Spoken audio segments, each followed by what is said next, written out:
Assalamualaikum warahmatullahi wabarakatuh. Perkenalkan nama saya Muhammad Ahdan Rafif dan di sini saya akan menjelaskan tentang cara melakukan analisis data panel statis menggunakan RStudio. Nah, sebelum kita mulai, saya akan menjelaskan sedikit tentang apa itu panel statis.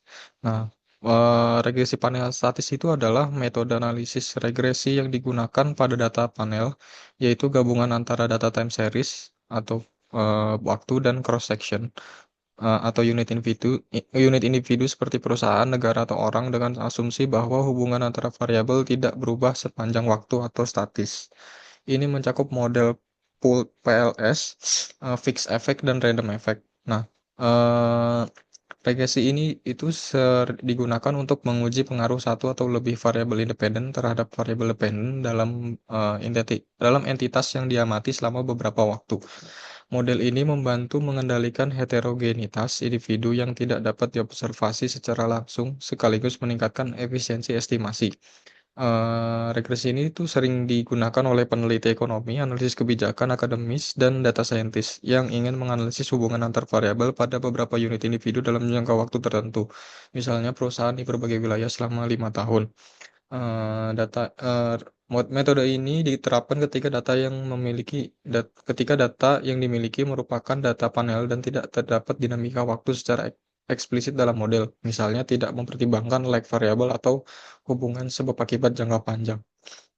Eh, Metode ini bisa diterapkan dalam berbagai bidang seperti ekonomi, keuangan, manajemen, kebijakan publik, dan ilmu sosial, terutama ketika data dikumpulkan dari banyak unit, misalnya di provinsi atau perusahaan dan diamati selama beberapa periode. Nah, atau tahapan dalam regresi data panel statis itu yang pertama adalah eh, menggabungkan data time series dan cross section menjadi satu dataset panel. Yang kedua itu menentukan modelnya, yaitu antara pool OLS, asumsinya semua entitas identik, fixed effect, yaitu mengontrol perbedaan antar entitas, atau random effect, mengasumsikan perbedaan entitas bersifat acak. Lalu melakukan uji pemilihan model, yaitu uji Chow, Hausman, dan Bruce-Pagan, dan menjalankan estimasi dan menginterpretasikan hasil regresi. Oke, langsung saja kita akan mulai untuk demonya. Sebelum kita mulai, kita terlebih dahulu menginstal package berikut, yaitu ada PLM, tidyverse, char, dan juga LMTest. Nah, selanjutnya kita masukkan datanya terlebih dahulu. Kita impor dataset. Kita pilih from Excel, lalu kita pilih browse. Di sini saya menyimpan datanya di download. Oke, ini datanya sudah tampil ya. Kalau sudah, supaya memudahkan kita untuk apa ya, untuk melakukan analisis, kita ubah nama datanya misalnya menjadi statis. Lalu kita import. Ini datanya udah masuk. Nah, langkah pertama adalah kita akan mengubah semua variabelnya menjadi log, karena satuan yang digunakan ini berbeda-beda, agar kita bisa samakan eh, angkanya setiap variabel, kita ubah semua menjadi log. Kita menggunakan komen model sama dengan log dalam kurung aset. Aset ini adalah variabel eh, y-nya. Lalu ditambah laba, ditambah npf, rwa, dan car. Lalu kita run aja. Kalau sudah, selanjutnya kita akan membuat model data model data panel statisnya ya. Kita bisa gunakan, yang pertama kita akan coba eh, membuat model CHEM-nya. Di sini kita menggunakan komen, yaitu dari PLM. Di sini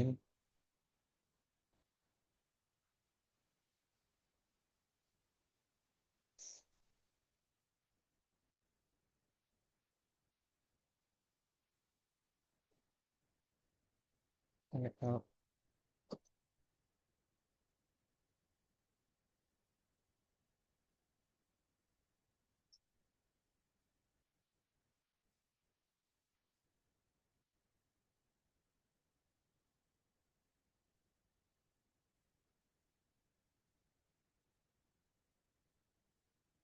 Nah, ini dia. Ini untuk eh, komen-komennya, list komen yang bisa kita masukkan di dalam komennya. Nah, yang pertama kita akan eh, tulis model karena yang awal kita tulis model ini dia. Lalu kita tulis data sama dengan statis karena nama data kita itu statis. Lalu indeksnya, indeks sama dengan C dalam kurung ID. ID ini untuk data cross sectionnya, dan tahun ini untuk data waktunya gitu. Lalu kita kan kalau jam itu kita menggunakan pooling, modelnya itu pooling. Lalu kita run aja. Kalau udah kita lihat summary-nya. Nah, kita abaikan dulu apa namanya hasil dari eh, pemodelan jamnya. Kita langsung masuk aja ke FEM atau fix efek model. Kita masukkan sama kayak tadi. Kita copy aja. Lalu untuk modelnya kita ubah jadi within. Kita langsung summary aja. Kita langsung run aja, sorry. Itu juga dengan rem. Rem kita copy aja, namun modelnya ini kita ganti jadi random.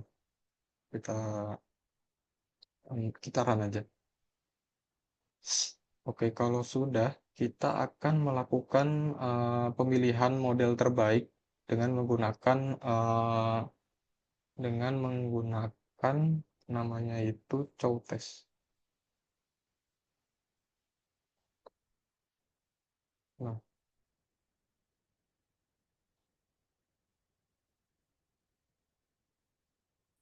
nah, ini dia. Kita menggunakan uh, chow test. Untuk H0-nya sendiri yaitu si cem dan untuk H1-nya sendiri itu si fem. Kita coba run aja.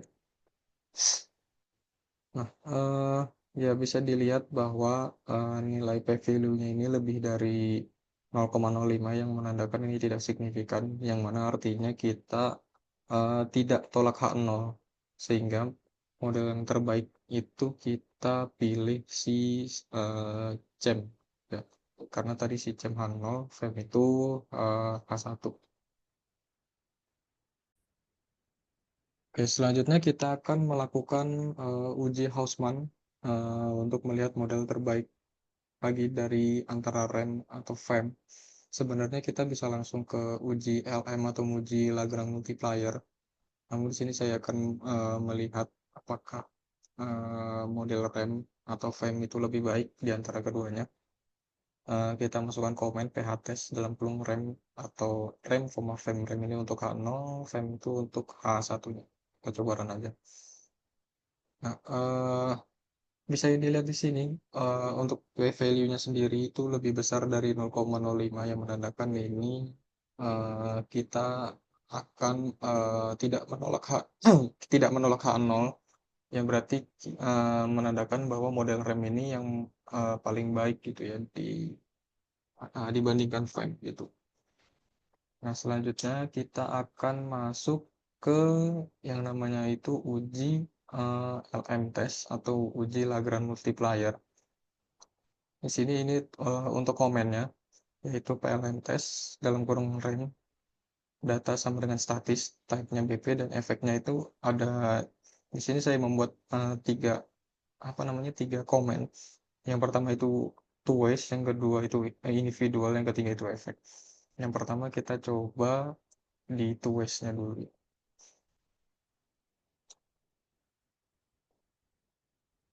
Ini dia. Ini untuk hasil p-value-nya, yaitu 0,2187, yang mana ini kurang dari 0,05 yang menandakan kita eh, menolak H0 dan menerima H1. Ini menandakan bahwa eh, model RAM ini lebih baik dibandingkan model CEM. Lalu kita coba lihat Lagrange multiplier untuk efek individualnya. Oke, bisa dilihat di sini ternyata untuk eh, uji Lagrange multiplier untuk efek individual bisa dilihat bahwa nilai p-value-nya ini ternyata lebih dari 0,05 yang menandakan kita harus eh, tidak tolak H0 yang berarti nilai yang berarti model CEM ini lebih baik dibandingkan rem untuk dari sisi efek individualnya. Lalu kita coba untuk PLM test.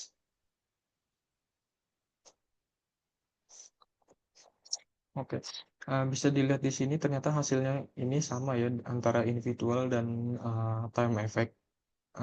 Bisa dilihat di sini ternyata nilai signifikansinya lebih sedikit yaitu 0,0556 eh, yang menandakan bahwa ini tidak signifikan.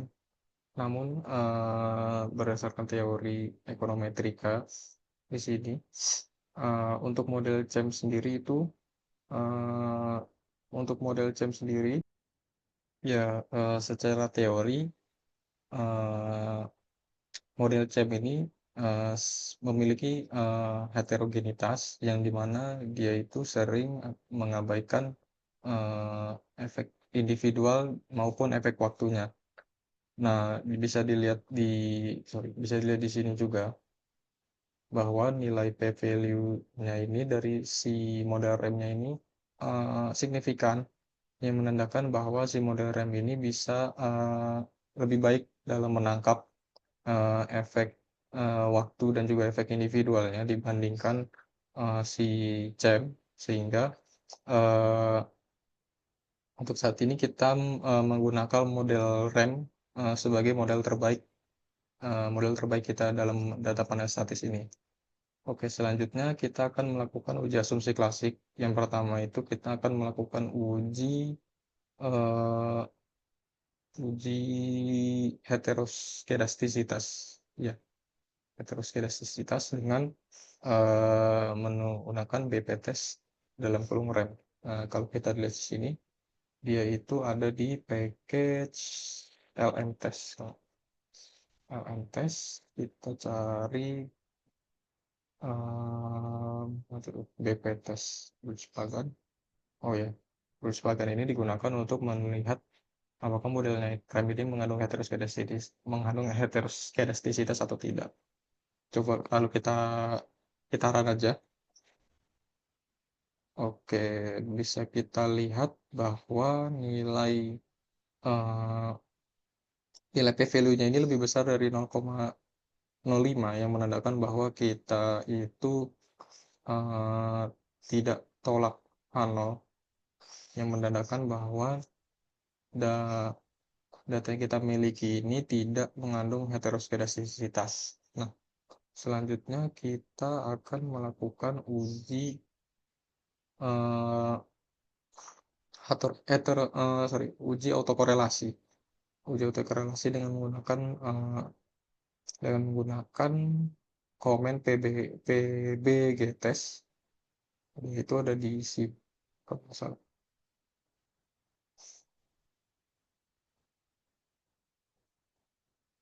Sebentar. PBG test. Oh, di PLM. PBGS itu di PLM.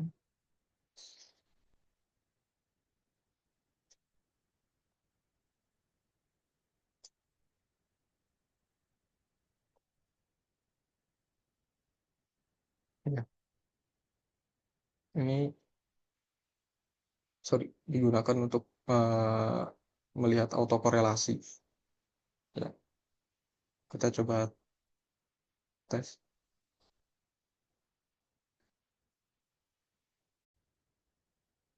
Ya, ini apa namanya?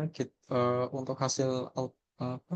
Untuk hasil uji autokorelasinya bisa kita lihat bahwa nilai P value-nya ini lebih dari 0,05 yang menandakan kita tidak tolak H0 yang berarti di dalam data yang kita miliki ini tidak mengandung autokorelasi.